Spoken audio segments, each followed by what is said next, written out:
ఉన్నారు? బాగున్నారా? మేము తణుకు వచ్చామని చూడండి. తణుకులో ఉన్న అక్క చెల్లెలు అందరూ ఎక్కడ ఉన్నారో మరి. మేము తణుకు వచ్చాము. ఇక మా అబ్బాయి నేను. తణుకోలు నమస్కారం. బాగున్నారా?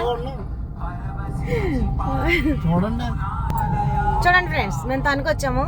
ఓకే, తణుకు సెంటర్ ఇది చూడండి. ఇది తణుకు సెంటర్. ఇది తణుకు అక్క చెల్లెలు ఎవరున్నారో, అన్నదమ్ముళ్ళు ఎవరున్నారో చూడండి.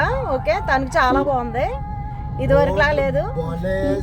రోడ్లు సూపర్, హైవే రోడ్ల కన్నా ఎక్కువ అదిరిపోయి, మన కోవైట్ల కన్నా ఎక్కువ అదిరిపోయి రోడ్లు. ఇక్కడ హ్యాపీగా ఉండొచ్చు. అందరూ ఇండియా ఇండియా అని భయపడుతున్నారు కానీ హ్యాపీగా బ్రతకొచ్చు ఇక్కడ. ఇది వరకు మీద ఇప్పుడు హ్యాపీగా బతకొచ్చు ఇండియాలో. అర్థమైందా ఫ్రెండ్స్? బాగుంది, సూపర్ రోడ్లు అక్కడ చాలా బాగుంది, చాలా బాగున్నాయి. మన మూర్తి గారు వచ్చిన తర్వాత సూపర్, పవన్ అన్న వచ్చిన తర్వాత ఇంకా సూపర్. జై పవన్ అన్న, జై మూర్తి, జై మోడీ.